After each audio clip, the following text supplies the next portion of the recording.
नास्तं कदाचिदुपयासि न राहुगम्यः स्पष्टीकरोषि सहसा युगपज्जगन्ति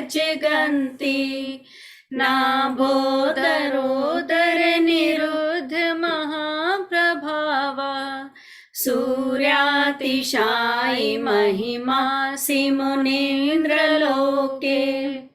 रिद्धि ओम ह्रीं अर्हं नमो अठांग महानमित कुशलानम ज्रोम ज्रोम नमः स्वाहा।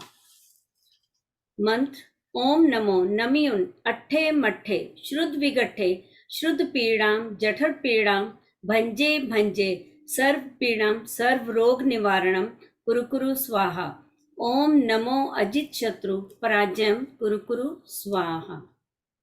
नित्योदयं दलितमोहमहान्धकारं गम्यं न राहुवदनस्य न वारिदानां विभ्राजते तव मुखाब्जमनल्पकान्ति विद्योतय जगत्पूर्वशशाङ्कबिम्बम्। रिद्धि ओम ह्रीं अर्हं नमो व्योन यट्ठी पत्तानम झ्रोम झ्रोम नमः स्वाहा।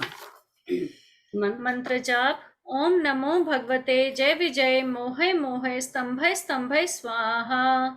ओम नमो शास्त्र ज्ञान बोधनाय परमर्धि प्राप्ति जयंकराय ह्रीं राम ह्रीं क्रोम श्रीं नमः। ओम नमो भगवते शत्रु सैन्य निवारणाय यम यम यम क्षुर विघ्न वसनाय नमः क्लीं ह्रीं नमः।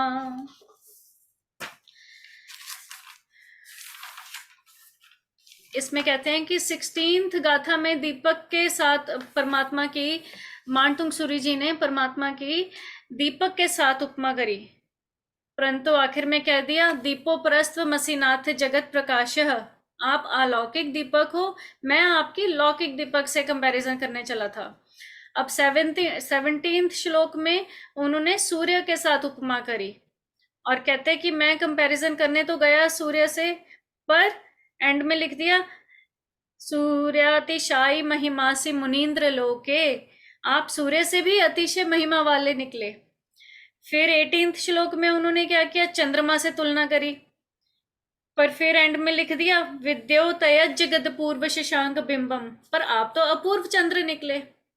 सो बेसिकली इन दोनों श्लोकों में 17th एंड 18th में बहुत सिमिलर है। 17th में सूर्य से उपमा करी और 18th में चंद्रमा से, और बिल्कुल सिमिलर डिफरेंसेस हैं प्रीटी मच।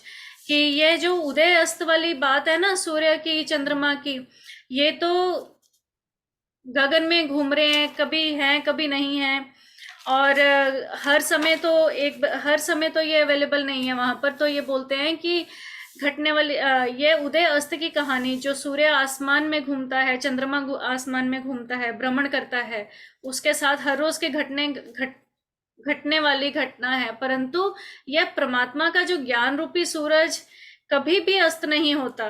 ज्ञान कहते कि अगर आपने दोनों को सोचना तो रख लो एक तरह से कि चंद्र एंड सूरज एक तरफ और परमात्मा का केवल ज्ञान एक तरफ।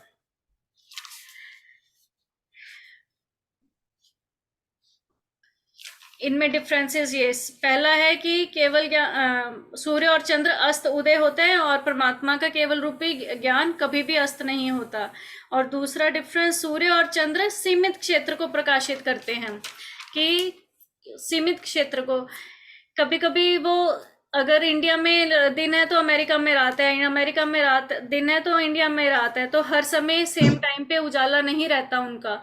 लेकिन जो परमात्मा का है, वो परमात्मा का केवल ज्ञान रूपी लाइट उनकी, हमारा परमात्मा की आत्मा में चमकने वाला जो केवल ज्ञान रूपी सूरज है, वह साधना करते करते तीनों लोकों में पाई जाने वाली हर एक वस्तु को, उसके पास्ट प्रेजेंट फ्यूचर की स्थिति को वो प्रकाशित कर देते हैं।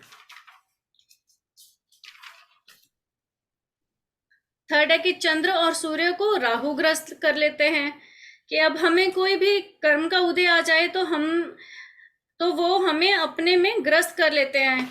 इधर बताया कि जो गगन में सूरज चमकता है उसको राहु ग्रस्त कर लेता है, या सूरज अपनी चमक से, अपनी किरणों के माध्यम से वह जगत को तो प्रकाशित करता है, परंतु सूर्य और चंद्र को जब राहु ग्रस्त कर लेते हैं तो उनकी किरणें निकल ही नहीं पाती।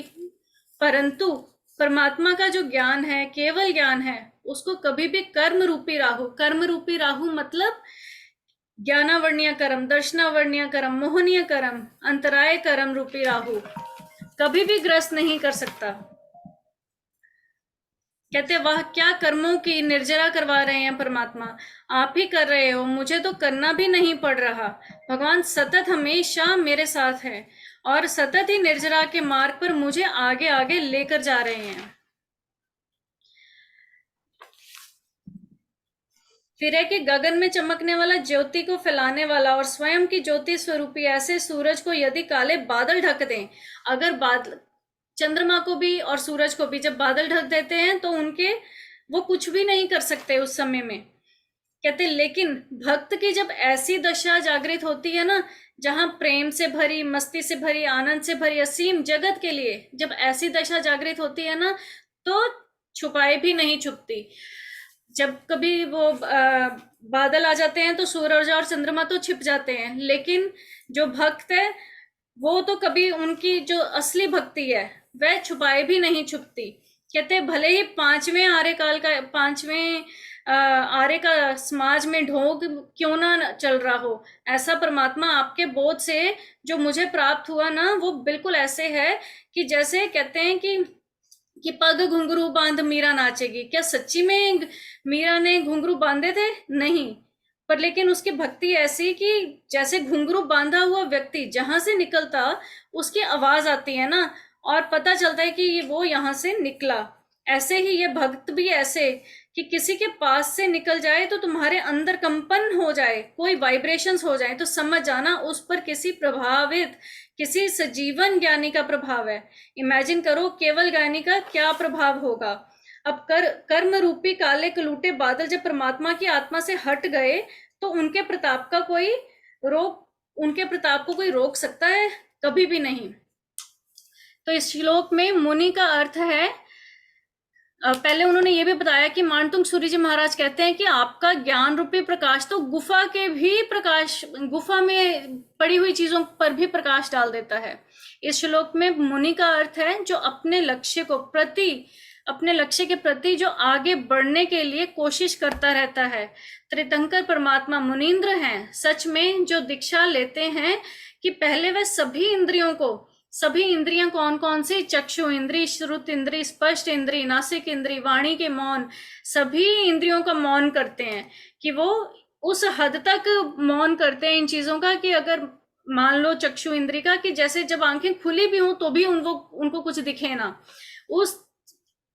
तब भी वो कुछ भी देख ना पाए, इस हद तक वहां का मौन करते हैं। तो कहते हैं कि चंद्र, मंगल,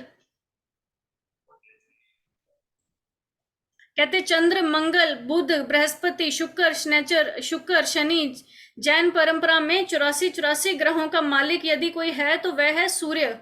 परंतु सचमुच में परमात्मा के ज्ञान की तुलना उस सूरज से, चंद्रमा से बिल्कुल भी नहीं की जा सकती। ऐसे परमात्मा से बस इतनी याचना है कि हमारी आत्मा में भी अपनी आत्मा जैसे ज्ञान भर दो, बस इतना ही।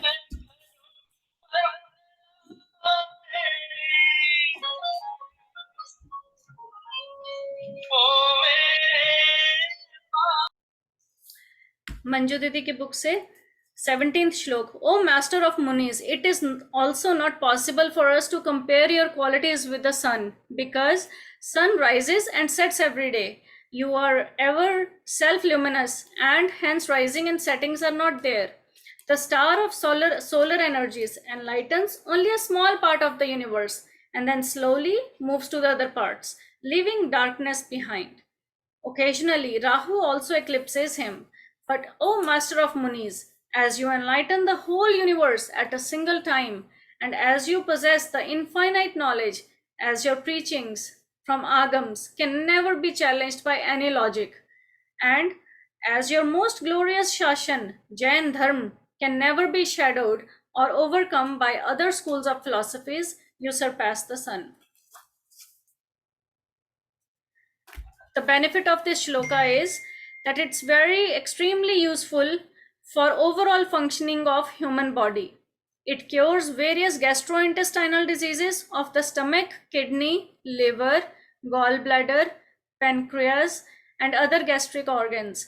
Chanting of this shloka with faith and devotion has a miraculous effect in curing diabetes, kidney failure, stopping dialysis, balancing blood pressure, dissolving stones, and balancing Manipur, Swadhisthana, and Muladhara chakras.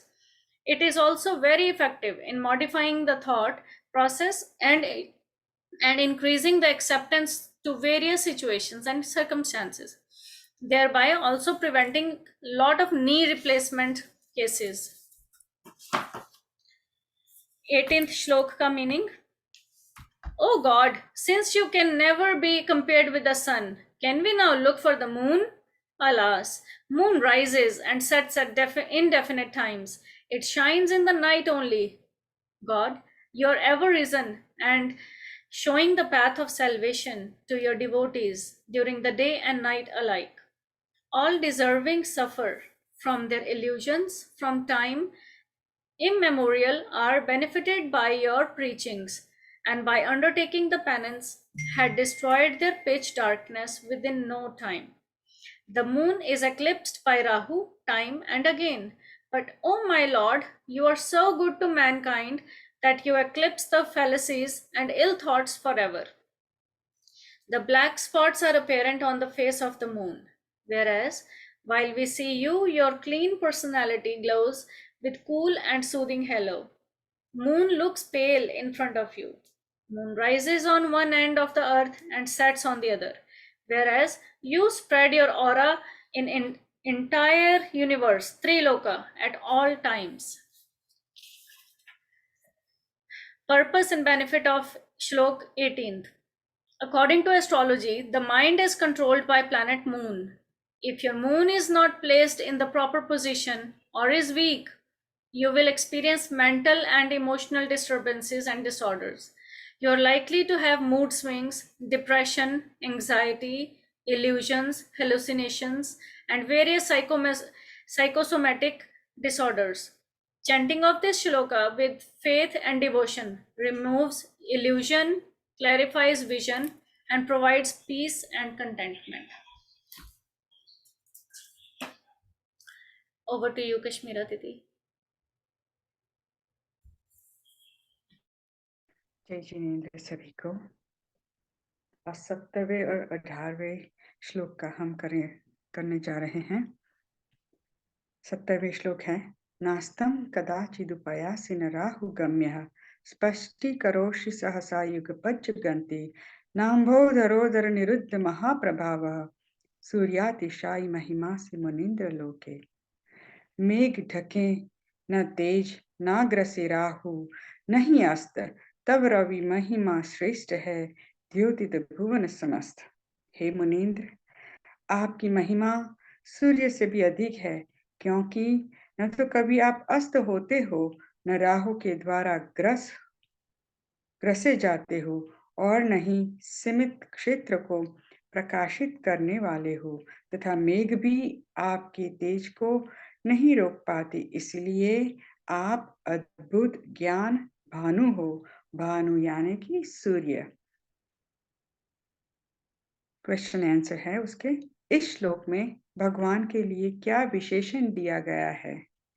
इस श्लोक में भगवान के लिए मुनीन्द्र, मुनियों के इंद्र, यह विशेषण दिया गया है। भगवान को मुनीन्द्र क्यों कहा गया है? क्योंकि भगवान मुनियों के प्रधान, नायक, स्वामी या पूज्य हैं, इसलिए उन्हें मुनीन्द्र कहा गया है। इस श्लोक में भगवान को किस तरह बतलाया गया है?